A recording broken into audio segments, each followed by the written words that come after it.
Hello and welcome to episode 4 of Logic and Reason. Tonight we will be discussing the conspiracy claim that space is fake. This will be a mini-series, and the first battle we will be fighting is the conspiracy claim that tries to deny space by claiming that rockets do not work in a vacuum. I am your co-host, Logical Troglodyte. Alongside of me, Jeff from Steaming Cup of Reason. Jeff, say hi to everybody. Well, hello, everyone, and welcome to Logic and Reasons. Jeff, Steaming Cup of Reason here. I'm really happy to be here. It's going to be a great show, and I'd like to introduce our first champion of the evening. It's YouTube's favorite rocket man, Mr. Red's Rhetoric. Say hello, Red. Hello, and thanks for having me. Thank you for having such poor standards.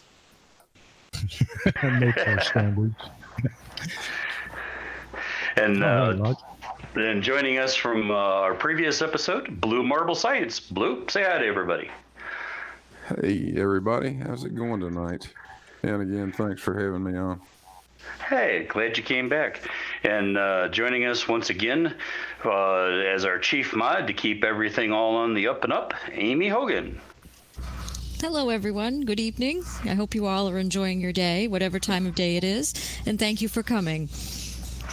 And just a little bit of housekeeping since we're talking to the chief mod, mods that are in the live chat. If we get conspiracy theorists in the room, that's fine. Let them talk unless they're being racist, sexually explicit, homophobic, or any of that other bullshit nonsense. That stuff's got to go. But if they're asking questions and that is relevant to the topic, we will probably address them. And working in the background is our executive producer, Dick Dawson. Hey guys, how's it going? Thanks so much for having me on again. This is going to be a really, really good one. I can tell. Can't wait. And Taddy Boggle is the gentleman that's working our dials and bells to keep everything streaming properly. Taddy, say hi to the crowd. Good morning, good afternoon, or good evening, wherever you are. Enjoy the show, folks. All right, so let's jump right on in. The conspiracy theorists are trying to claim that rockets don't work in a vacuum. I have a bet we can debunk this in 30 seconds or less and call it a night. Reds, what do you got to say? Explosions still work in space, and that's all a rocket is just controlled explosion. I mean, do these dumbasses really think that explosions don't work in space? Like, seriously? How do they make that work in their head? Your guess is good as mine. Blue, you got any opening volleys you want to fire at this conspiracy claim? I think I'm about as confused as Riz is. How in the hell can you believe that an explosion can occur in space? It makes no sense.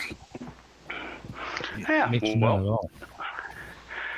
Since we're talking about rockets being a controlled explosion, we may as well lead into the basics of how rockets work. I haven't had a physics class since 1982.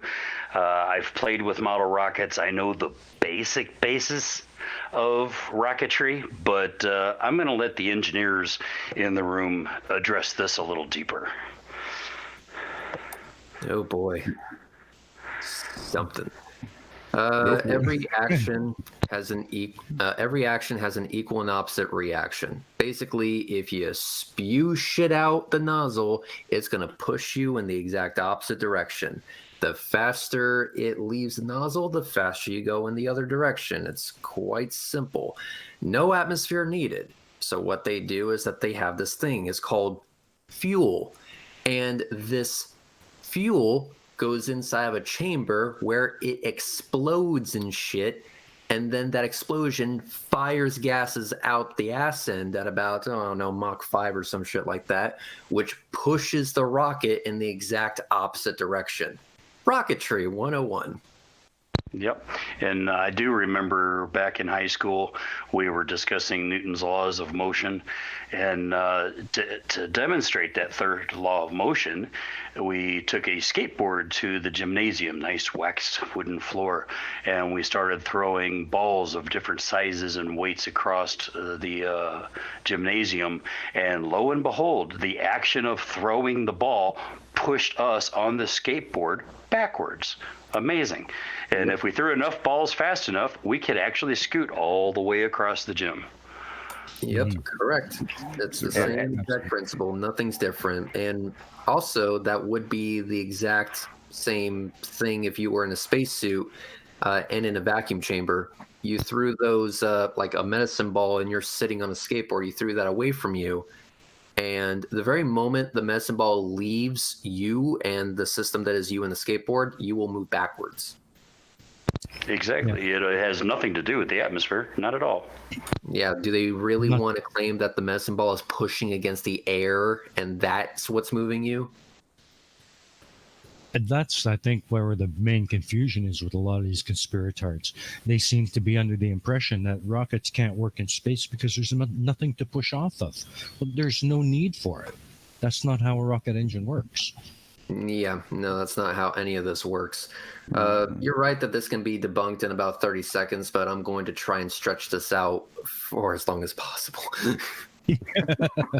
Well, yeah, I mean, we can keep everybody up till midnight, 1 a.m. In North America and all that, so we may as well give them something to chew on here. Well, Yeah, Riz, exactly. Riz, I want to. I think one thing that they some of them at least seem to be terribly confused over is how the rocket fuel burns when there's no air around, and we should probably tell them the sad facts of life, and that is we take the oxygen with us. Yeah. So you need fuel, heat, and oxygen. Rockets have their own oxygen supply, no air needed. So deal with it. Yeah, Exactly. even solid rocket fuel has its own oxidizer built in. Mm-hmm. Yep. Yeah, so Works exactly the way the fuse on an M80 would work. If you throw it in the lake, the damn thing will still explode. It doesn't need to be burning in air. It has everything it needs right there. Yep. Once you have a source of ignition, fuel, and an oxidizer, it's all just a matter of focusing that energy in a certain direction so that you have an equal and opposite force, and then it pushes the rocket up. That's it. Mm-hmm. Exactly. And before we got on the air, Reds, you were telling us in the background a little bit about the heat in the metals and the speed, escape velocity, and all that kind of stuff. I wanted to make sure we address some of that here while we're live. Well, one of the issues that I have been informed of is that rocket engines operate at a certain temperature. And that temperature is well past the melting point of every metal, especially the metal that rocket engines are made out of. So the question is, if rocket engines operate at such a phenomenal temperature, how can they keep themselves together without melting from the inside out? And based on this, it's just simple math. Hey, you have a melting point here. Rocket engine is this temperature here. Therefore, rockets are fake. This is all CGI and not real because impossibility. The thing is that a rocket engine bell, the actual bell of the engine, is not a solid piece of metal. I encourage anyone and everyone to go to the Kennedy Space Center and look at the space shuttle engines and notice that they're actually made of little veins that have been pretty much welded together. What they do is that they pump fuel through the bell of the rocket engine. That fuel is super cold. I think for like SpaceX rocket engines, the fuel is kept at negative 300 degrees. So you got to think, I have a very high temperature exhaust. However, the bell of the engine is continuously being cooled by fuel before it's actually burned in the combustion chamber itself. And that fuel is at negative 300 degrees. Shit's pretty fucking cold. So Not to mention that space itself is a cold environment. Yeah, and then there was the issue of, well, how can they get enough fuel because gravity can't do that, and that works by a little thing called turbo pumps. They're really, really, really powerful, and it's like, I don't know, they burn an absurd amount of fuel per second because they can pump a lot of fuel per second. They're not gravity fed. I heard a conspirator said to me one time that, you know, gravity, if gravity were real, it wouldn't be able to force enough fuel into the combustion chamber of the rocket engine. I'm like, yeah, no duh. That's why they're not gravity fed. Right, and that's also part of why rockets are staged, yeah, because as it burns the fuel, eventually it's not going to have enough thrust to lift the entire rocket, so they have to stage it so that the next stage, its load of fuel will be pushing less weight than what they were originally from the launch pad. It is more efficient. If you look at the way rocket nozzles are sized, you'll notice that the second stage engine nozzles are a lot bigger than the first stage, which is pretty much designed to operate closer to sea level. I think it's a range between sea level and 15,000 feet. I could be wrong on that. Every rocket company has their own philosophy behind it and their own science behind it, and it seems to work well for every single one of them. So good engineers. But as the rocket gains altitude, smaller engine nozzles will become less efficient. So what happens is that they stage it to a much bigger nozzle, which is more efficient in vacuum. And the reason for that is because of the change in atmospheric pressure. And this will also lead us to discover that, yes, our atmosphere is next to a vacuum, and we can actually see this happening because I film rockets and I film just that. And Amy is poking me in the ribs in the background. She says she's got some comments for us. Amy, what you got? Yes, I have some good ones for us tonight. Quiasa says there was that soda cannon vacuum chamber vid, if I recall correctly. Doesn't that already prove everything? A popping can moves inside a vacuum chamber. That's basically the same thing as a rocket in space. And he also says Soviets were all miffed about the U.S., so they declared they were going to stay away from LA-84, sucky times, Reagan suck too. And solid fuel rockets, if I recall correctly, long rod. And then Digital Demonic Davros asks, have the guys heard of the idiot that thinks the ISS lands every night to refuel? You don't. Yeah, I haven't heard that one. You don't need to refuel the International Space Station. It's not operating on fuel. It's operating on the velocity that it already has. Take a ball, throw it sideways. It's going to curve and it's going to hit the ground. Take that same ball and throw it a little bit harder. It's going to curve and hit the ground, but slightly further away. What if I threw that ball so hard that the curve of its arc matched the curve of the Earth? Now let's also imagine that I'm high enough where I no longer have to deal with atmospheric drag. The ball would always be curving towards Earth, but Earth would always be curving away just as fast. And so it just keeps going around and around and around. This is called an orbit. And because you don't have any atmosphere to slow you down, you stay in orbit. No fuel required. Like Buzz Lightyear said, it's falling with style. Pretty much, they're just following and continuously missing the Earth. That's all they're doing. They're just falling. The reason why they're floating is not because there's no gravity up there. There's, if I remember correctly, like 80% the gravity up there as there is down here on the surface. The reason why they're floating is because they're actually falling. They're just in perpetual free fall. Yeah, it's about 88% at the altitude the International Space Station flies at. From time to time, maybe on once a month or something, they do little burns to boost their orbit back up because there's still some atmosphere even at 250 miles. So they have to adjust their orbit from time to time, but it's not frequent, and they're fairly short burns. In fact, there's some YouTube video where you can see the guys demonstrate that. The guys inside the space station demonstrate that when the burn is going on. and you can literally watch them accelerate inside that thing. But it's not real fast. I remember a video where some guy was able to have a camera with a really big lens floating, and when the burn started, you saw the camera instantly move inside the space station. Right. And it's like, all right, let's go ahead and put it right back. It would move backwards. Let's go ahead and move it back. It would move backwards. And then as soon as the engine stopped, it would then float in place and not move at all. Yep. So every orbit decays over time. But it's a very slow decay. But it's really slow. Yeah. The International Space Station is not in perfect vacuum. That is true. So every now and then it needs a reboost. And that is usually done, I think, with the Progress vehicle. I could be wrong on that. Don't quote me on that. But every now and then it does need a reboost.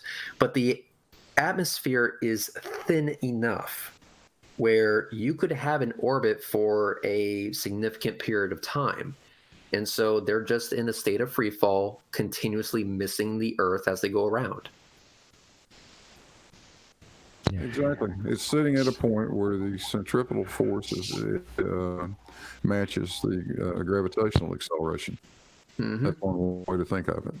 Yes. Mm-hmm. It's you can figure that out, and if you take the equations that are needed, you can also derive Kepler's third law. Interesting how that works. It's almost as if this shit's all connected. Huh. Imagine that. A lot of the flirts, they just don't understand the forces at play on a rocket in flight.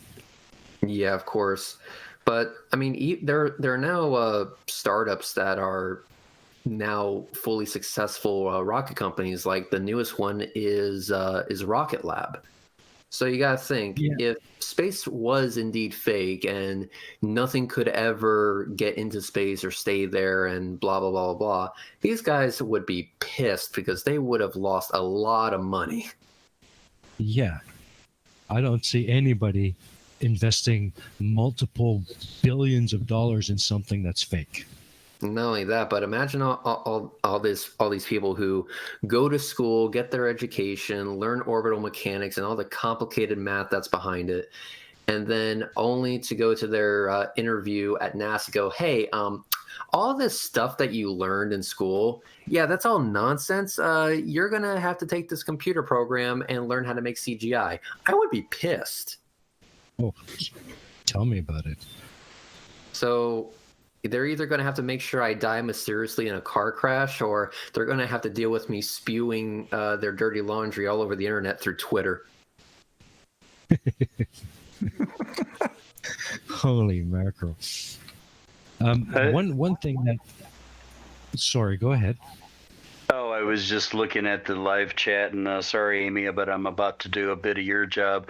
John Rapp was just commenting about our guests' names Red and Blue, and wants to know why I couldn't find someone named White to be on the show as well. Because diversity. Yeah. I thought it was fortuitous myself. I thought so I hadn't too. even thought of that until he said that. It just tickled my funny bone. But anyway, Newton's right. For every action, there's an equal and opposite reaction. Things at rest or in motion will stay in their current states until acted upon by another opposing force. Duh. Mm-hmm. That's right. That doesn't seem complicated. You can also see evidence of rockets demonstrably working in space because they demonstrate that they're actually in a vacuum. 2 months ago, I filmed an Atlas V 551, which is the AEH F5 mission. And this was a launch where it was early morning. And so you could actually see the rocket gases, the gases that were coming out of the rocket being illuminated by the sun. Now, as atmospheric pressure decreases, the gases will start expanding more and more and more.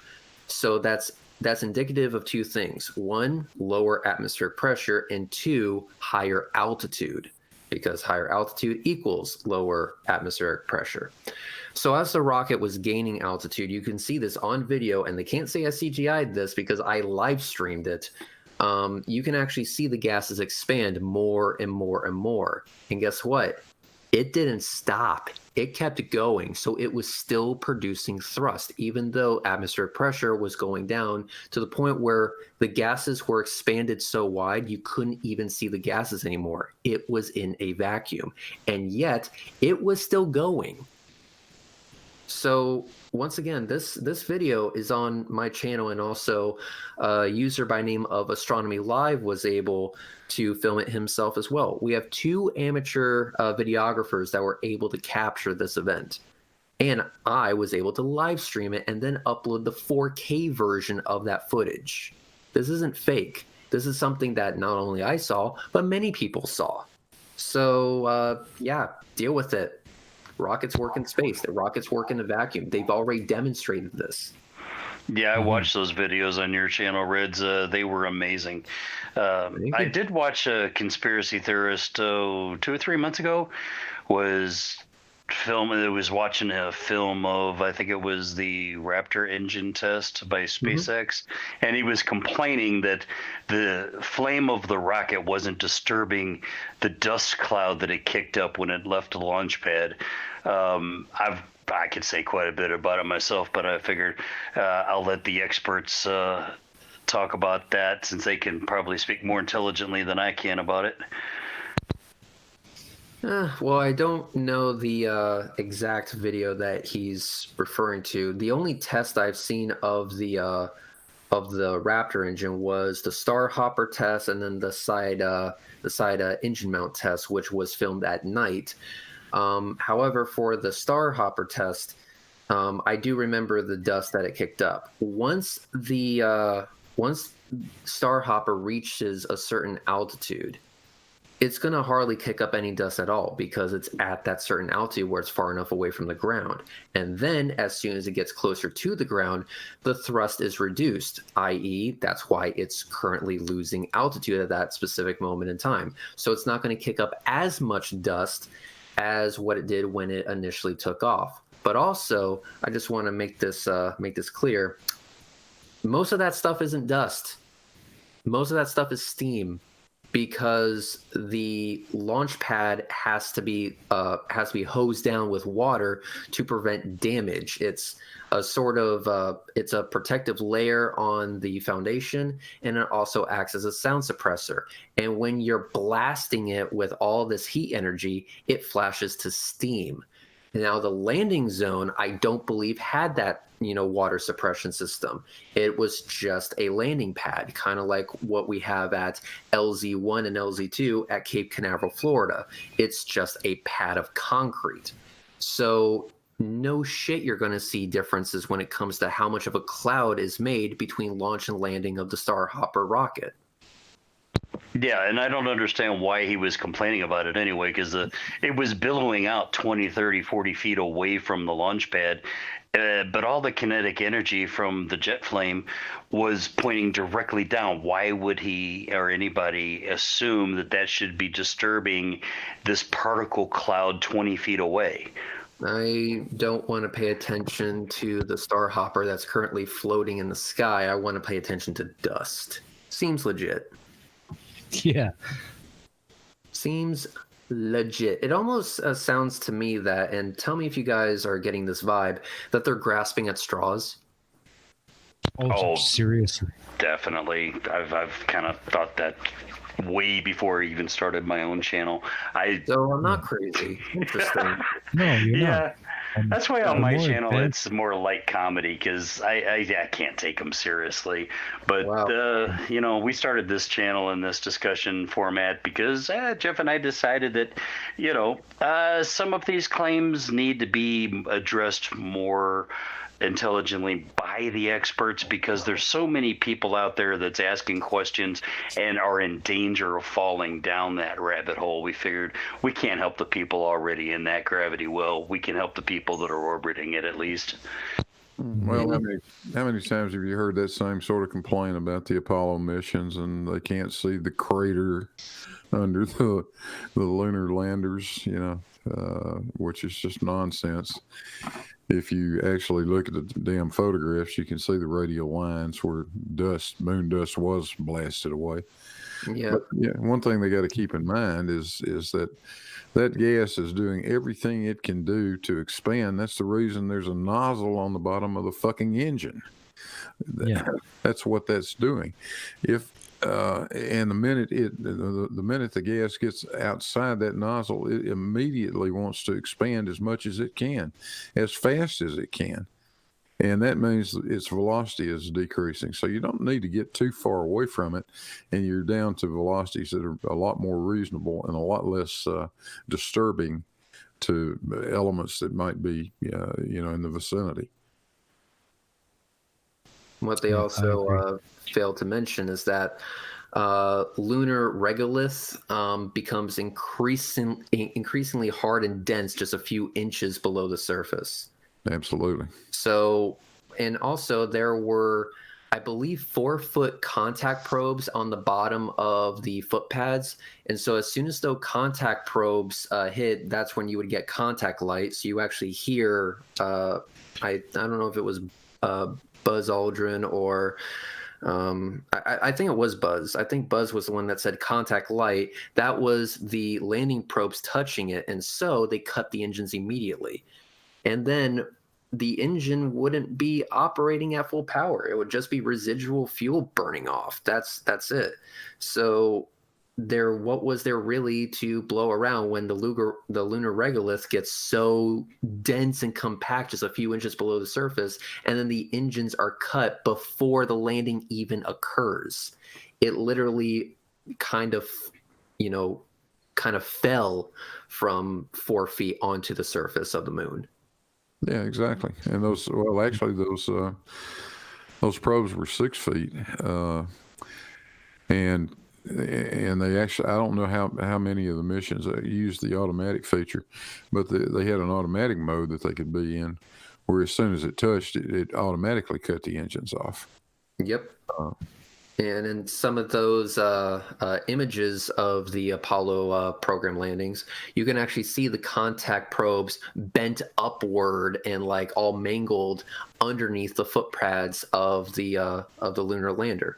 Yeah, because it doesn't penetrate this. What's under there, just as you said, a few centimeters of dust is sitting on top of a very hard crust.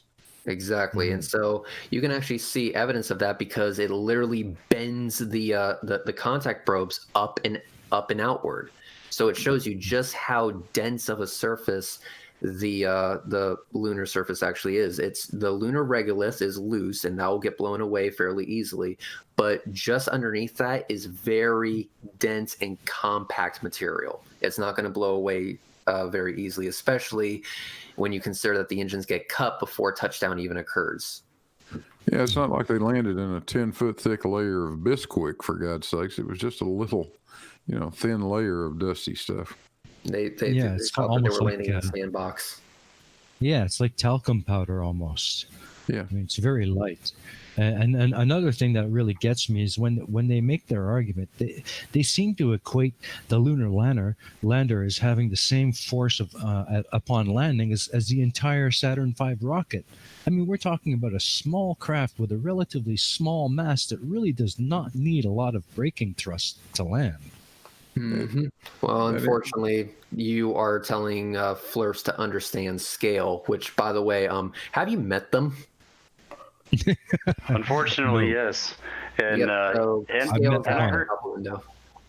heard these idiots make the same comment about when the lunar lander lifted off from the moon. Why didn't it kick up dust? Well, dummies, it's because it was actually 2 spacecrafts in one, and the bottom half became the launch pad. Yep. Exactly. And those are things they just forget to mention conveniently because it supports their narrative. Yeah, I think it's time we check in with Amy and see what's going on in the live chat. Amy, what do we got going on? We actually have a couple good comments. We have one from Digital Demonic Davros. He says, the idiots think rocket engines create wind. And James Collins says he's loving this stream, and he's a new subscriber, so thank you. And Thank you. Dorian Booker says, yes, thank you. And Dorian Booker says, even my 12-year-old daughter face palms when she hears conspiratards speak about stuff like this. Even kids know better. Yeah, I was really That's hoping what that these are our things. live chat would be having a lot of questions for our guests, but I'm looking through the names of our live chat and I recognize a good majority of them, and these are really intelligent individuals. No, they know as much about rocketry or more than we all do probably, but still, love your comments, guys. Keep them coming. Absolutely. One thing that I would like to bring up, and I'd like to direct this first to Big Blue. I've been hearing stories of the rocket engines on the SpaceX rockets versus the old Apollo mission rocket to Saturn V's. They seem to believe that going to space with a payload is impossible because the rocket engines aren't big enough, and they don't seem to understand that there's a relationship between the mass of the rocket and the engines that are on that rocket that are going to get it up into space, and that not all of that rocket's going to end up in orbit. Well, the fact is, and Riz, correct me if I misspeak here, but I believe you find that about 90% of the mass of the rocket is the fuel itself. Yes. Yeah, that's what I've heard as well. And so the delicate balance is making the engines produce just enough thrust at when it's initially ignited to lift the rocket off, but it's burning fuel at a furious rate at that point. And the more the thrust is constant, the amount of thrust the engines produce is constant, but the mass of the rocket is continually decreasing because you're burning all that fuel, and that's where the thrust is coming from. You're ejecting the mass of the fuel out the nozzle. That's the bowling ball you were throwing, or the medicine ball you were throwing, right? It's the mass of fuel leaving it. No single engine obviously was anywhere near large enough to handle a Saturn V. It took 5 of the damn things. That's right. And they were huge. The biggest single engines ever built. To this day, I think the F1 was still the biggest engine, wasn't it, Riz? It's the biggest single chamber rocket engine ever built. Yes. Yeah. How many engines are on the new SpaceX BFR? I can't quite remember. I think it's 37. Jesus. The Falcon Heavy has 27 engines. Mm-hmm. Well, But they've got quite a significant. Yeah. Well, they're following the same logic as the Russians, because there's a problem with fluid dynamics by making the engines continuously bigger and bigger and bigger.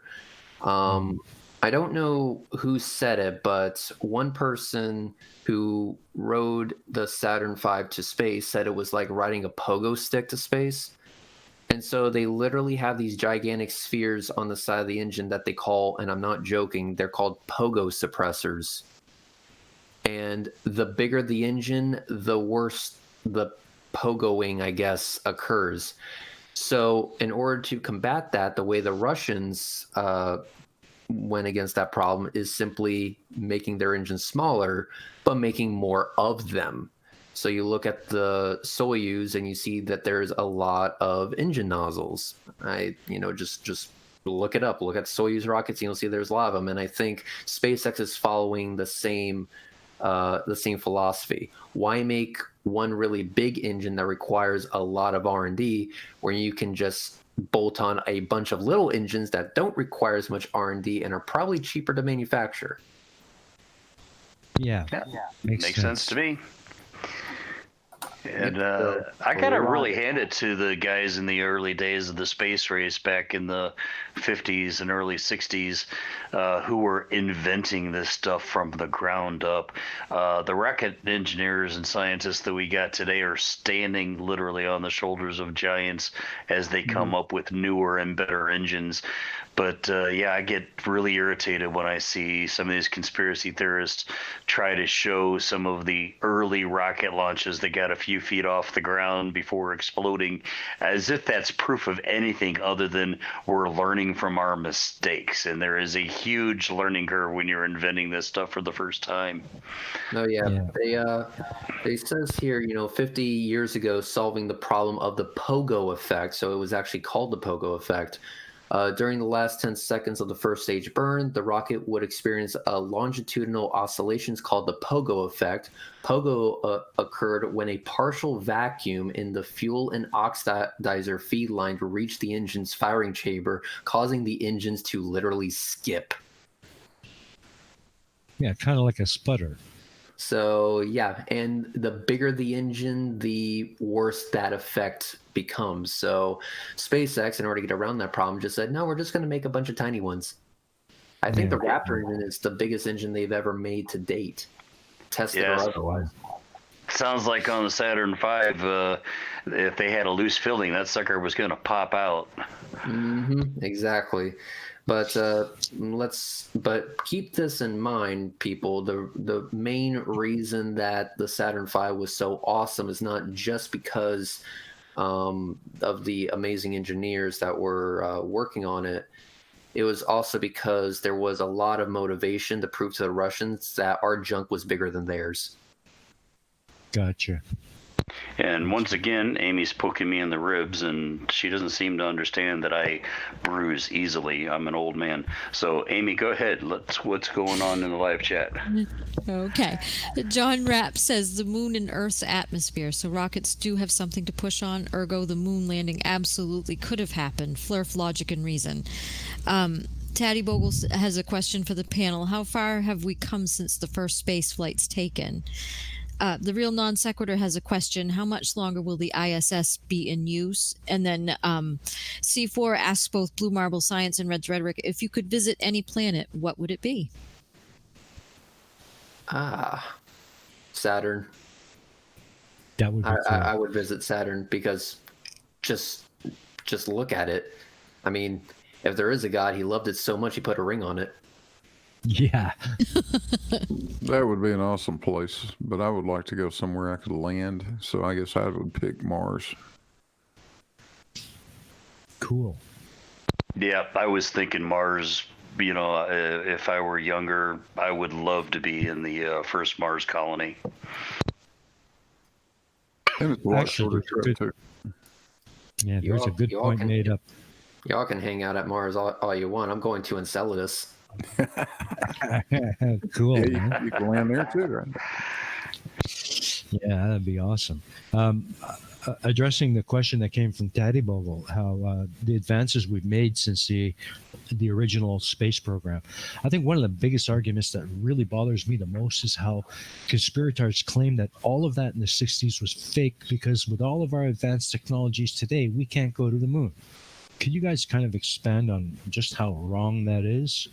Well, it's not that we can't go to the moon; is that there isn't the same political drive that there was back in the 50s and 60s. See, the thing is that we were currently in one of the biggest dick measuring contests on the face of the planet in its entire history. You have never seen a dick measuring contest bigger. So it was the space race. And so the government dumped a lot of money into this to make, the moon landings happen and to get there first. We wanted to be the first one, America, USA type of thing. But ever since then, the budget has continuously been cutting it more and more and more, to the point where I think NASA gets half a penny for every dollar the U.S. government spends. And for that amount, we get a window to the universe. But we do not have enough to do all the things we want to do.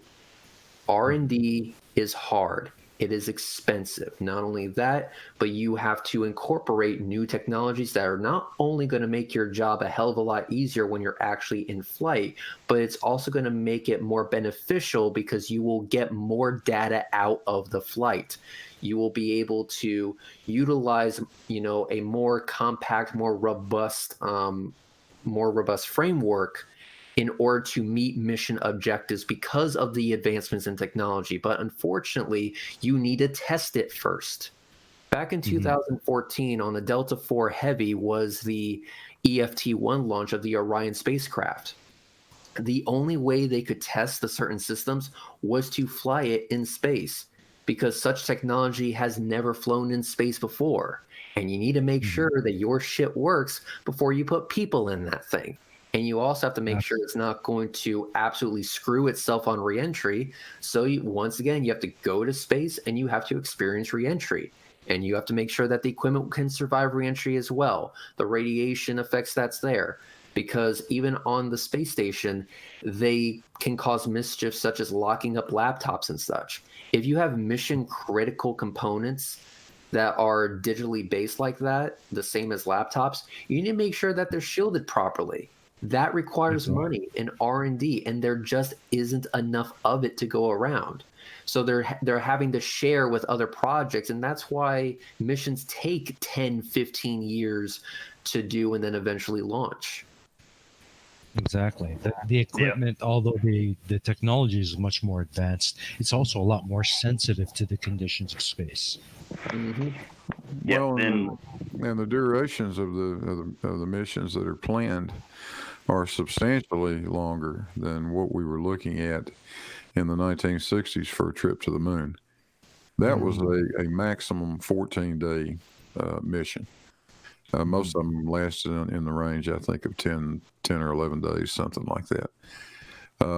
When you start talking about sending people to Mars, now they're going to be exposed to the environment of space and the radiation that's out there, not for a few days, but for literally months or maybe years. I believe that the shortest possible duration would be 2 years. So you're going to have to deal with the environment of space and then Mars for 2 years. Not only that, but you got to get enough fuel there and enough fuel to get back. And you have to take your food with you and your oxygen. You have to take all the equipment that you're going to need. And if something goes wrong, you're going to need to fix that yourself. So you're going to have the equipment needed to fix whatever is wrong. So this is where they started testing, what if we use the Martian soil as a base for 3D printing? What if we could 3D print parts off the Martian soil so we can decrease our mass and thus saving money? But even that costs money to test. All of this stuff comes back to one thing: R&D and the money that is available to fund the R&D. Back in the 50s and 60s, like I said, America was so giddy about their dick measuring contest with the Russians. We don't have that type of drive anymore. I'm sorry. Right now in Washington, people don't give a damn about it. I'm more concerned about the next, tweet that Trump decides to make. Exactly.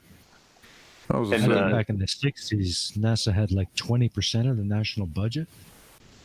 Yeah, now it wasn't that much. I think it was about 4%, something like that. But okay. I was a 7-year-old kid in 1957, but I remember Sputnik vividly. I actually saw it with my own 2 eyes. You could see that damn thing, and it threw the U.S. into a total panic. That was an enormous "oh shit" moment when we realized that the damn Russians had something up there flying over the top of us, and we couldn't shoot it down. Yeah, NASA's budget as percent of the federal budget, back in 1958, it was 1/10 of 1%. But a few years later, like 7 or 8 years later, it ballooned to 4.5% of the national budget. And in 2015, that's sunk again to under 1%. You're talking 0.6% of the national budget.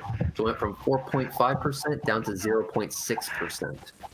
Yeah, it's talking about the NASA budget put me in mind of a flat Earth comment thread that I was reading a couple of days ago, where they were complaining about the types of houses and cars that are owned by these NASA scientists. And the first thing I thought of is, not only what you were talking about with the percent of the national budget was, why would anybody go through the course of study that those men and women have to go through without it being in the back of their mind, how much am I going to make? Why do these morons think these people should be making minimum wage or $15 an hour, the same as if you can go to be working at Walmart? No. If your doctor was going to college to be a doctor, I'm guaranteeing you he's thinking in the back of his mind, how much is this going to pay me? Because if he wasn't making some dime, he isn't going to put that that kind of effort to learn to be a doctor, to learn to be a rocket scientist, for crying out loud. That's ridiculous. I think that's one of those arguments that those idiots make because, well, they're losers and they're jealous of people who aren't. Well, I actually do see their point. So all they have to do really is put their money where their mouth is. Go ahead and invest years of your life getting your education. Go ahead and devote all of your cognitive abilities to this one focus of understanding this shit, which again is no easy task. And then when you go in for your interview, say that you want the same wage as a guy who works at McDonald's. Exactly. I think that's one of the arguments. Do it. Put your money where your mouth is. Do it. Do it. No, I'm dead serious. Do it. Yep, I agree. I sometimes wonder where they think the money actually goes. Well, they actually don't think about that at all because they keep making those stupid claims. Oh, NASA gets $56 million a day. Well, do you have any idea what their daily operating costs are just to maintain their facilities and pay their people? Okay. Not much left for a space program. Have you ever seen a building anywhere on the planet that says NASA Rocket Shop? Not me. How many rocket engines do you think NASA actually built in a NASA facility? About none. How many Apollo spacecraft? How much of that do you think NASA actually built? None of it. All of this stuff gets built by private contractors who need to be paid. That money ends up right back in our economy. It's not like it's just been frittered away, and the rest of the U.S. doesn't derive any benefit from it. Bullshit. I think it was Grumman that built the lunar landing module, exactly. And it was Northrop that was building some of the combustion parts of the Saturn V. I don't remember all who built what, but yeah, they were private contracting companies, aerospace engineers, Boeings and whatnot, Lockheed. NASA themselves built almost nothing. I think it was MIT that built the flight computers. Mm-hmm. And there's a lot of private companies that are, now what they're doing is they're going full blown private with SpaceX, Blue Origin, ULA, and Rocket Lab. These are private companies and they are not doing this for free. Not only do they need to pay for their own R&D costs, but they need to pay for the rocket, the facilities, and the people that operate them to make sure that your payload, which you also spent a lot of money on, actually makes it to its destination in one piece. Yeah. Mm-hmm. Because how good of a business model is it where, hey, I'm going to go ahead and start a rocket company, but I'm not going to dedicate the funds needed to make sure that my shit's reliable. Nobody is going to take you seriously. No one in their right mind is going to trust their payload to your rocket, which is based on some half-assed technology. You got to do better than that. And that's exactly what Rocket Lab and SpaceX are doing. So sometimes they launch their rockets with absolutely, no payload that's worth a damn. The only reason that SpaceX launched their Tesla into a sun-centered orbit was because it was a dummy payload. They needed something to simulate the mass of an actual payload. So because Elon Musk is rich, he just said, fuck it, I'm just going to go ahead and use my Tesla for that. But the reason why they used a Tesla is because no one was stupid enough to trust the first ever flight of a Falcon Heavy with their own payloads. No, I actually want to make sure that this thing proves it can do what it actually has to do before I put my payload on it. I want some guarantees. Yeah. And guess what? That costs money. That's research and development. That is literally launching an entire rocket for a test. I thought that was a pretty cool idea, sending the Tesla up there. I mean, the choice is either that or a load of concrete blocks, I guess. Yeah, that or bags of sand. Bags of sand or something. But I mean, I thought the car idea was pretty neat, really. When Rocket Lab did it's a test launch, they launched a disco ball to space. Why not? Really? Yeah, they called it the Humanity Star, and astronomers were pissed. Oh no, not that. I can imagine why. But I think we need to check in with Amy again. Amy, do we have anything going on in the chat we need to know about? We actually do. We have some great questions here again. We have James Collins asked, do you all believe we will use the moon as a launch platform for future missions due to less gravity? The real non sequitur says, will the Spike engine ever beat the Bell engine? And then we also have a question, given the reduction in budget, do you think another space agency, for example, ESA or JAXA, will overtake NASA as the foremost space agency? And then ask them, Cheshire Vic asks how much rocket stuff gets built in Canada. And there was another question that needed to be addressed. And how much longer will the ISS be in use? I think the mission has been extended to 2028, although it's likely to be extended even more.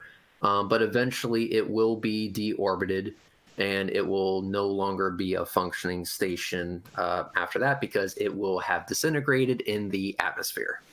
But I think it's been extended to 2028. As of right now, I don't believe there is a plan for a replacement space station.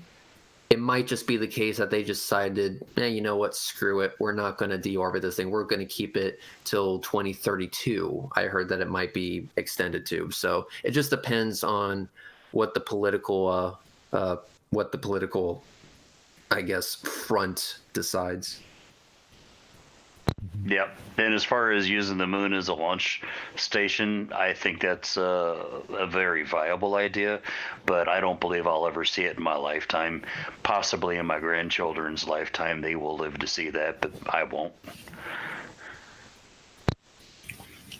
Yep. You have no atmosphere to deal with and 1/3 the gravity, so it's a lot easier to launch from the moon.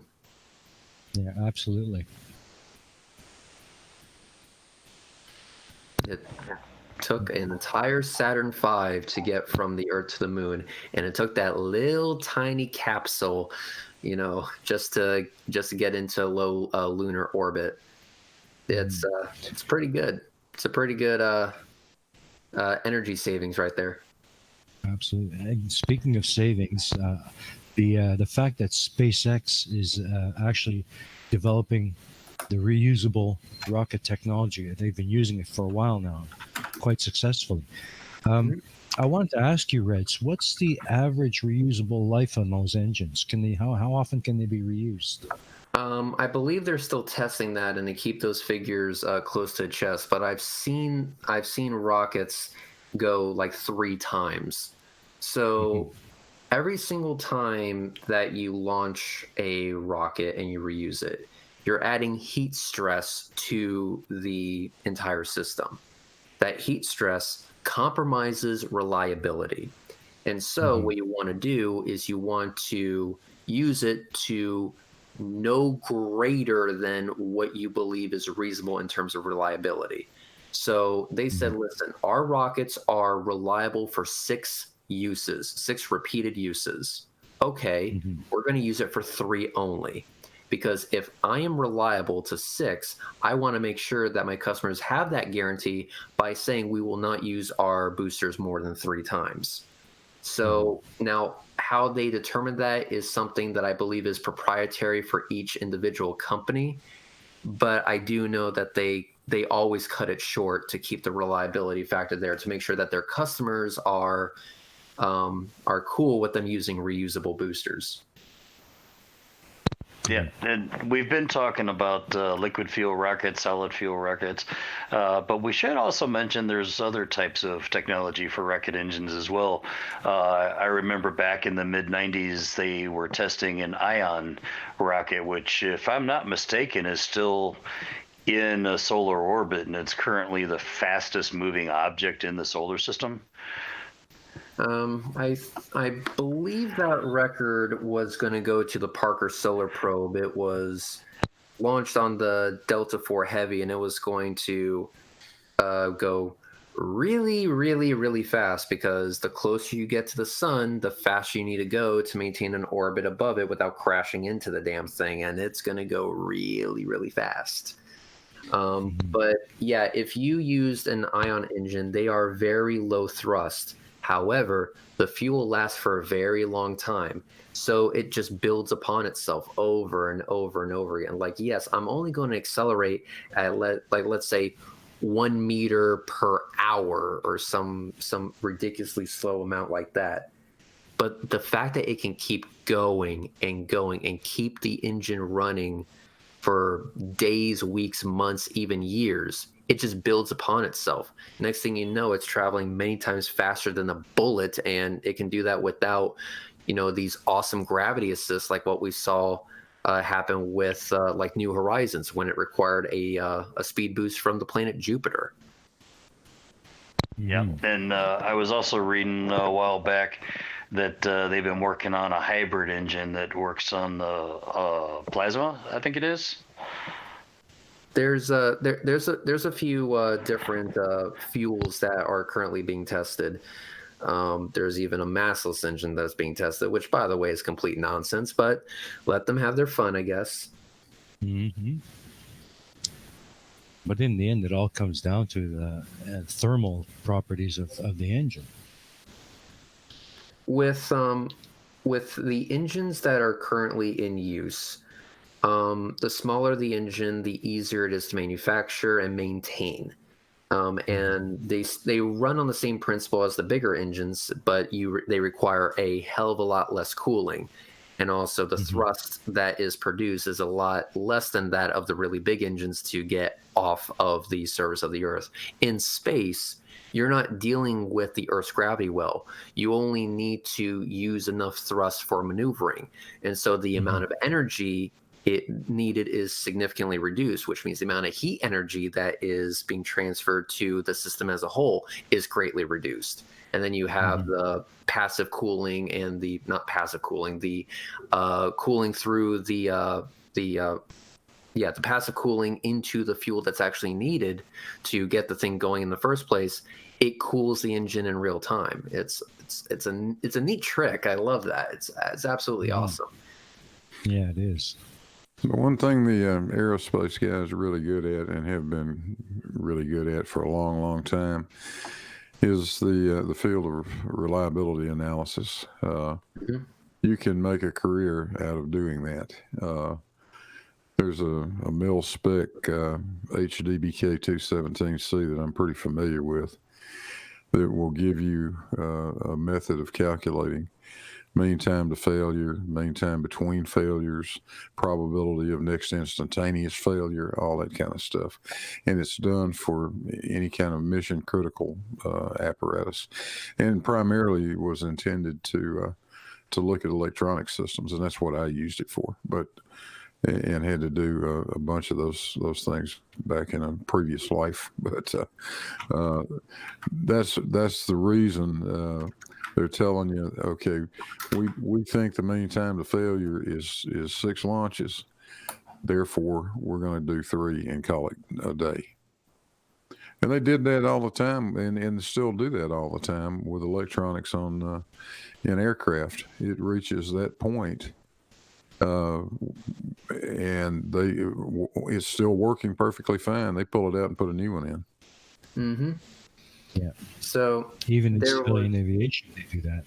Yeah. There was another one where it was how many aerospace companies are in Canada, and I don't know if this counts, but there's Boeing Canada, and Boeing Canada is responsible for a lot of the major software and the computers that are going to be on the Boeing Starliner, which is going to be a spacecraft that's going to be shuttling astronauts from American soil to the International Space Station, which means we're finally going to ditch our reliance on the Russian Soyuz. And the work that's being done will mean that we can launch people from U.S. soil next year from Cape Canaveral. In fact, in December 17th this year, we're actually going to be doing a test launch of the Starliner, and it will be docking with the space station. Awesome. Oh, that's pretty cool. And then, of course, Canada has been, involved in the International Space Station for quite some time. In fact, I recently found out about this, which I thought was absolutely amazing. On the back of the Canadian $5 bill, you actually see Canadarm2, the arm that helped assemble the space station, capture the Dragon, captures orbital ATK progress vehicles. It's nice to show that they actually give a damn about space by putting it on their money. Absolutely. You had something logical? Oh, yeah. I was just alerted by Amy that she has a few more comments and questions that she wants to bring to our attention. Amy? Yes, please. John Rapp says, got to give the Russians credit. Sputnik, like Gagarin, Alexei Leonov, rest in peace, Valentina Tereshkova. But U.S. got to the moon first. Many have done good stuff. Ugly German True said they also could have simply used the necessary weight simulating a payload launch in water. And then he says, Casual Spaceman had a stream with the press conference for the end of the Starhopper launch, and it sounded as if they calculate for at least 40 or so launches per rocket each, at least long term, as the numbers of launches or payloads started per year do not make any sense otherwise. And James Collins says NASA needs to hurry up with that warp engine. And C4 asks, which type of rocket they would want to ride to get into space, or would it matter because they're taking a rocket into space? And then Digital Demonic Davros says New Horizons actually would be the quickest to reach the Oort cloud. Yes. New Horizons is going really, really, really fast. So New Horizons was a craft that only weighed 1,000 pounds, and it was launched on the Atlas V 551, which is the Mac Daddy of all Atlas vehicles. So it had a not 1, not 2, not 3, not even 4, but 5 solid rocket boosters, an RD-180 engine, which is a twin nozzle Russian engine, an upper stage Centaur engine, and then it had another solid rocket booster, which was a kicker stage, and then it used a gravity assist from Jupiter. It was broken. To put this into perspective, I believe it only took 9 hours to fly past the orbit of the moon. What was the all-up weight of that thing on the pad? Do you remember, Reds? I don't know exactly, but I know that as of I think that is the fastest launch ever. Not the most powerful, but most definitely the fastest, because it went right into solar escape velocity. It was not messing around. It's like, nope, I'm going to take all the rockets to fire this 1,000-pound payload towards Pluto as fast as possible. In fact, after it did its gravity assist at Jupiter, it literally shaved off 2 years to its destination. It shaved off 2 years of time it would have to travel to Pluto. It's amazing.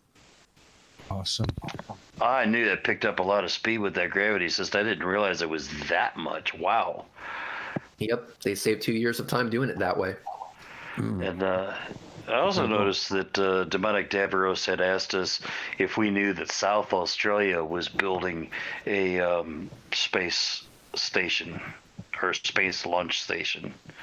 I know that there's one other space station that is either in the works or already exists, but I would be lying to you if I said I follow it very well, and that would be the Chinese.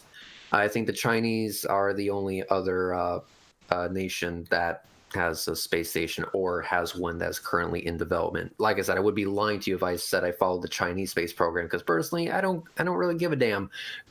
America, but. Yeah, I think the Chinese would be the only other people that you could look at as far as space stations is concerned. They're catching up pretty fast right now. Debunking Davros, if you have a link to an article that you'd like to put in the live chat about the South Australia deal, please do so. I'd like to read it. What kind of rocket would I like to ride? Any of them. Yeah. Doesn't matter. to Any me. of Any of them. I'd like to go. I'd like a trip on the BFR. I would do. I mean, because if I wanted to go to space and, kind of, feel what it was like, I know exactly which one I would do, and that would be STS-121. For the space shuttle, that would be the one that I would want to have a ride on. That particular one, because it was a clear day, you could see it breaking the sound barrier. You could actually see the Mach cone form around the space shuttle. It was such a beautiful launch.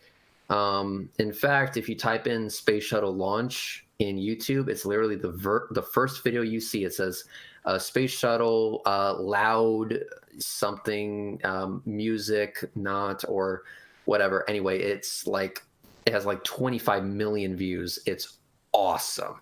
But that particular launch is the one I would want to ride on. That's cool. How about you, Logical? I'm with Big Blue there. Any of them. I would just love to experience space once in my life. I just want to go up there and laugh at the Earthlings. Yeah, well, that, and there's the upside that if we go out there, we get away from the flurfs.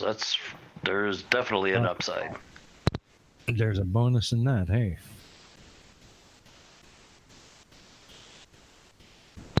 Amy, do we have anything else going on in the live chat that you want to tell us about? Actually, I do have some good ones. Ugly German Truth says Elon Musk has twittered for Falcon 9 plans to build at most 90 cores and use them in about 300 launches before switching completely to BFR/Starship. That would be on average 7.5 missions, depending on what about 300 means. 320 would be 8 around. And then John Rapp says, I read a lot in my youth about ram scoops. Is there any research into that anymore? Ramsey, I believe they're going to what's known as a ramjet engine, which is a good way of using very high velocity air breathing engines to get you most of the way there, and then using rocket engines to propel you the rest of the way. I don't believe that there's any research currently into the viability of whether or not that's a system that could actually work, because that falls into SSTOs, which is single stage to orbit vehicles. Making a single stage to orbit vehicle would require a lot of R&D, way more R&D than probably what was originally spent for the Saturn V.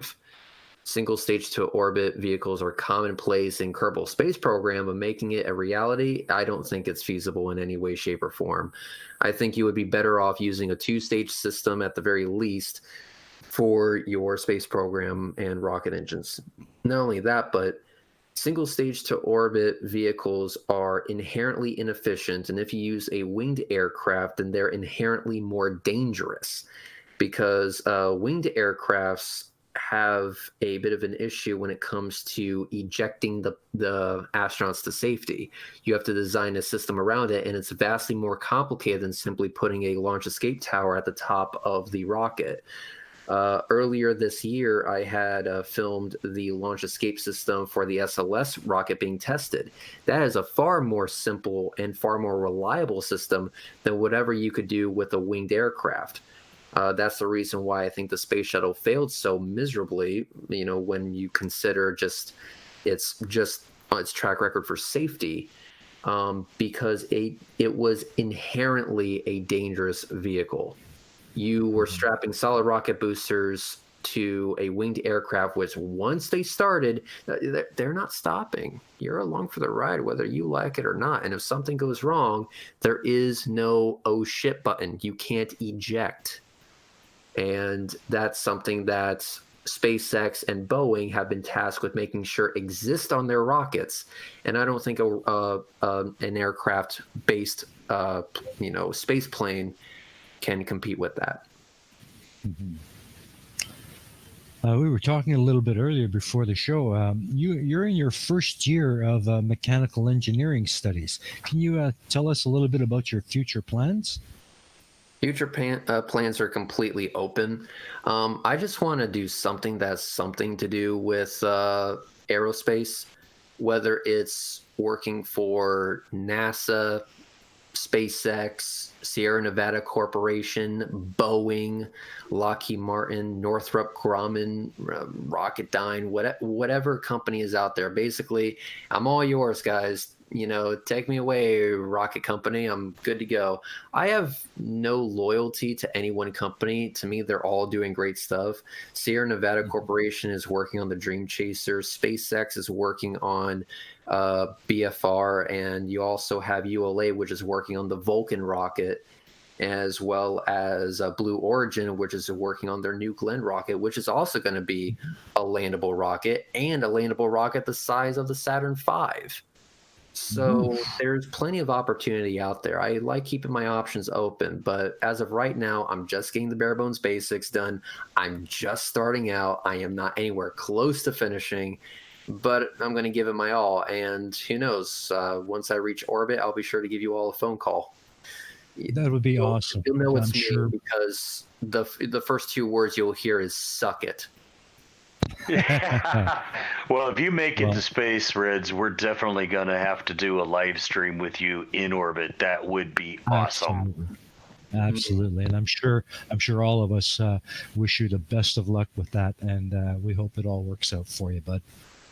Yeah, I'll remember you guys will be like, "Oh, hello, peasants. I remember you." Yeah, well, I remember what it was like to be young and have that whole life ahead of you sort of thing, and I'm not envious of it, because to be honest, I don't think I'd want to go back and do it all over again. But yeah, future plans for guys like me and Jeff these days is just freaking waking up tomorrow morning. Exactly. And not to mention, we peasants will remember the ugly plumber you used to be. No. I'll still be ugly by the time I get there. Those space visors that are like really tinted and you can't see into the helmet. I'm gonna have to wear that inside the station. Oh no! Oh no! So you're in danger of breaking space? Is that what you're telling me? I mean, my face is a weapon of mass destruction and is illegal in 14 U.S. states, so I imagine so. Well, at least Creaky Blinder, he only breaks the internet from time to time. Yeah, exactly. Well, Big Blue, you're retired from a lifetime of mechanical engineering. Have you got any advice for Reds? It was actually more electrical than that's what I trained for, but ended up doing a lot of mechanical and structural stuff. Do I have any advice? Yes, don't. Do something else. Oh no, sorry, Red. Not now while it's not too late. No, it's a lot of fun. It really is a rewarding field of endeavor. And if you're lucky, you get to do some of some of the stuff I got to do, which is play around with some actual science, do some research and development work. That was always a fun thing. Mm-hmm. It's definitely it's nice to think of the future and think about going to space, because that would be so awesome. Just But to have any kind of part in it.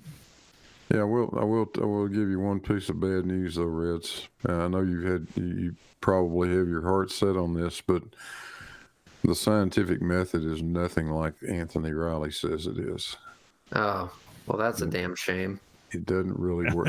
I know that's going to hurt, but try to suffer through it. It really doesn't work.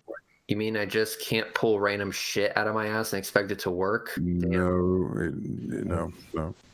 And I'll tell you something else that'll break your heart. Not one time in 45 years did anybody ever come to me and say, "What is your fucking independent variable?" Nobody. Not once. Yeah. So you go to all the trouble to learn that bullshit, and then nobody ever asks you. Damn. Yeah. Can't wait.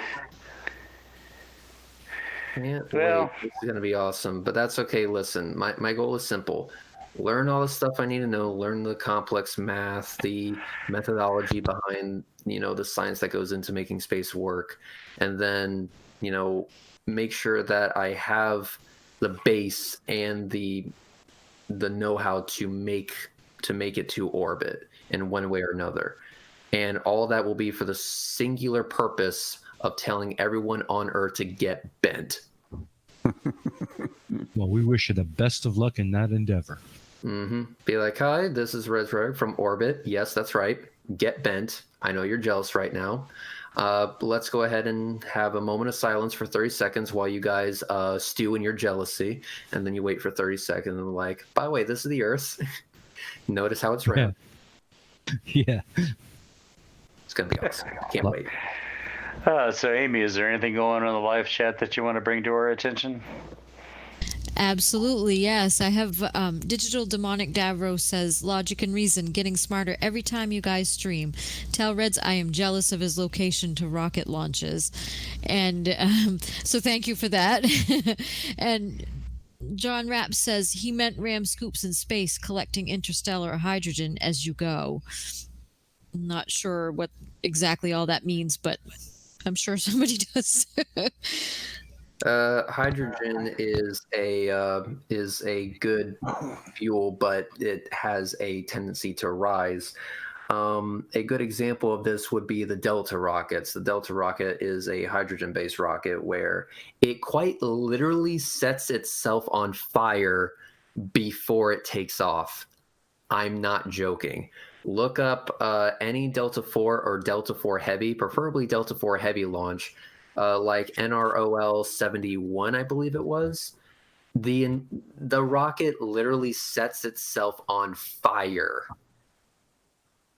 That is a boss rocket right there. I'm gonna set myself on fire, and I'm still gonna make it to space. Get bent. I love that.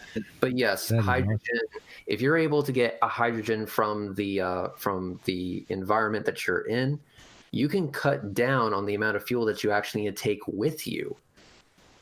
There's a concept called Mars semi-direct, where you can actually make most of the rocket fuel you need from the Martian atmosphere. You don't need to take all of the fuel with you. You just need to take 10% of it with you, and the other 90% can be made right there. Same concept. Get the fuel from your environment. You don't have to take it with you. Easy breezy, lemon squeezy. At least that's the theory. Is there any reason why you couldn't use hydrogen in an ion drive? I can't think. Hydrogen is kind of likes to Hindenburg everything, unfortunately. So it is kind of gnarly to work with. So people try to avoid it when possible. Well, yes. If you got some oxygen around, it's pretty fond of getting together with oxygen. And also, did I mention that the Delta 4 Heavy literally sets itself on fire before it takes off? That is due to the hydrogen, my friend. When the hydrogen starts rising and the fire follows it, it sets the entire rocket on fire, and then it still takes off. I'm is kind of amazing. wondering about that comment from Demonic Dabros. Does he mean the stream is getting smarter, he's getting smarter, or we are getting smarter? Because I got news for you, Demonic. I am not any smarter today than I was yesterday. I'm just some guy on the internet that talks to morons who think the Earth is flat. You know, everything is relative. Yeah, Yeah. there is that. But hey, I Yeah. retired from a job where I talked to people who had really weird ideas, only to create a hobby for myself in my retirement where I talk to people who have weird ideas. And my days are spent teaching kids about science, and they're more interested in the latest Pokemon craze. Yeah. When Riz was talking about his plans, I was remembering when I was a little boy during the space race and I got to watch the Apollo 11 moon landing. All the little boys, including myself in our neighborhood, we all wanted to be astronauts, but nobody bothered to tell us that early on that you better be really good at the maths, and I wasn't, so I ended up being a shrink instead, and I'm like, yeah, man. I mean, I don't. I mean, I go back to the same Pokemon craze, and it's like, yeah, we're gonna go ahead and look at Pokemon on our smartphone instead of actually, spending a lot of time in school learning this stuff, so we can have humanity progress a little bit more. Very, important to our species development. Team Mystic represent, by the way, will bathe in the blood of our enemies.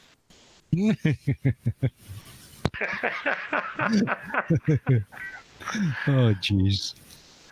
Well, I don't know how long have we been on here? It's about an hour and a half. Yeah, Yes. I think we've been kind of beating this horse bloody, and I know I think Reds did not intend to stay on the stream quite this long, so I think we've kind of gotten to the point. Unless Amy has other questions or comments from the gallery, that we can start moving toward a wrap up. What do you guys think? I think so. I'm sleepy. Yep. Me too. Yeah.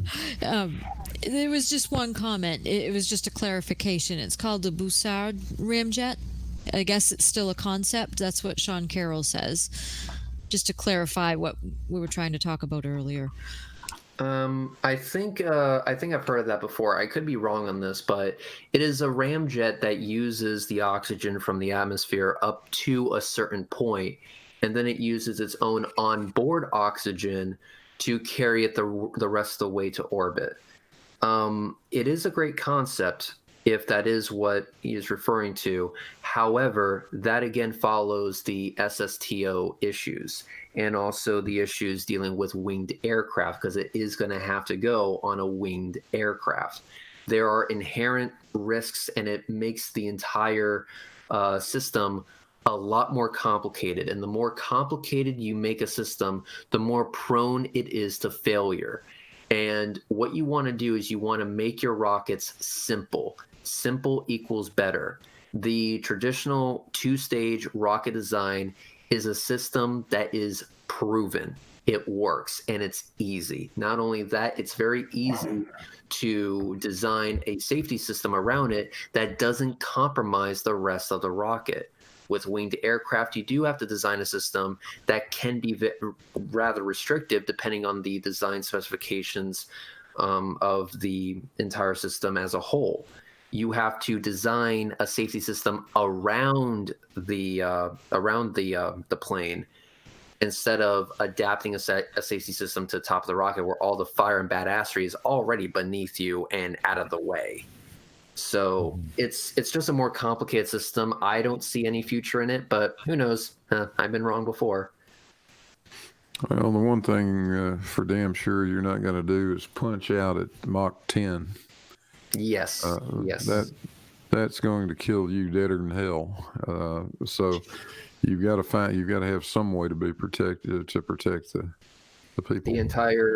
The entire capsule that you're sitting in would have to eject, but again, that capsule also has to be a certain shape so that you don't tumble at Mach 10.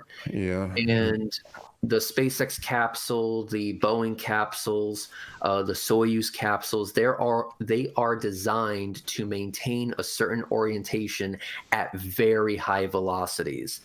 Cockpits, like what you find in aircraft, do not have such benefits as the type of geometry that makes one stable at those speeds. So it's inherently risky. While the engine technology is absolutely amazing and can make SSTOs, possible, I still think it is a more complicated system and therefore a more dangerous system. I sure as hell would not want to ride one. I'll watch it from afar. I'll take the Dragon spacecraft. Thank you very much. Agreed. See, there's always those little things that you got to think about. So, yeah. Like not dying. Yeah. Yeah. That's highly important in my world. But anyway, Blue, what do you got for final thoughts on this whole deal? Oh, what final thoughts? Well, stop being silly, people. Rockets work the way we're telling you. Take your garden hose and pull the trigger, and that force you feel is the same thing that makes a rocket fly. It takes its oxygen with it. It doesn't need that. We don't have to worry about the fact that space doesn't have any oxygen in it. Gee, what other rambling can I do? That's about it, I guess. Yeah. Your rambling is more intelligent than most of the flat earthers' deep thoughts. So thank you. Reds, what do you got for a wrap up? Watching flat earth content has as much intellectual rigor as watching paint dry. Do yourself a favor and educate yourself. Watch channels like, I don't know, Number File, Crash Course, something like that. Educate yourself. Don't go headfirst into these conspiratard nonsense where people are just trying to sell you BS. Just do yourself a favor. Science is fun. And just understand that and do yourself that favor. Yeah, it is actually pretty cool being a nerd. Jeff, what about you? Well, I thought today was an excellent show. I certainly learned a lot, and it's like Red said, educate yourself. That's the best thing you can do. Pick up a book, learn about what you want to know, and don't take it from a flurf, because what they're giving you is just crap. That's it. Yep. Logic. Amy, you get any final thoughts? This was an amazing conversation. Space has always fascinated me since I was a little girl, and so this to me is just really interesting and fascinating. Got to understand a lot more about how things do work. So thank you for that. It's been a good show, and it was, and thank you everyone for coming, and thank you to our guests too for coming on with us. Thank you. Absolutely. You're more than welcome. Pleasure. Thanks for having me. And we'll just get a final thought from our guys in the background. So, Dick Dawson, are you still there? Do you want to have a final word? Sure, I am indeed. Great episode tonight, guys. Got to thank the guests for coming, Reds and Blue. That was awesome. It's oxygen doesn't just have to be a gas in the atmosphere. It's quite easy to just, turn it into a solid and pack it along for the ride. Not very hard. And, you don't need to have the ground to push off of, because otherwise the rocket would just stop working effectively 100 feet in the air. Like, that's just moronic. What the hell are you thinking? So, that was a great attack on it. I loved it. Excellent episode. Yeah, Fantastic. thanks, Dick. And Teddy, how about you? Oh, no, I'd just like to echo what you have said there. Thank you very much to Reds and Blue Marble, man. Absolutely cracking to have you on. It's been really interesting listening to you. And as for the chat, fantastic question, folks. I love it every time I come on these things. Keep up the good work, folks. Yep, and if anybody's interested, Greater Sapien put out a really good video today explaining how rockets work in a vacuum. I would encourage everybody to go visit his channel after the show and see what that was all about. I loved it. And I should mention, too, that, yes, we will be having 2 more shows in November, every other week, just as we've been doing all along. But there's going to be a little hitch in the works come November. We don't know exactly our date and time. The reason for that is we've invited Professor Philip Bell. If you're not familiar with his channel, Amy can drop it in the live chat. He is a professor of chemistry and physics at an Australian university and works for the Indian Space Agency and was directly involved with their moon landing attempt. And because of his travel and work schedule, we need to be flexible for him to be able to appear on the show and talk about the things that he wants to talk about. Because of that, Reds may or may not be on with us come November. We'll have to see how that works out, but we will definitely be letting everybody know well in advance what our day and time for November will be, and then more than likely come December, we will be at our regularly scheduled day and time. I hope you join us for that. That's about all I got, and Teddy, take us home.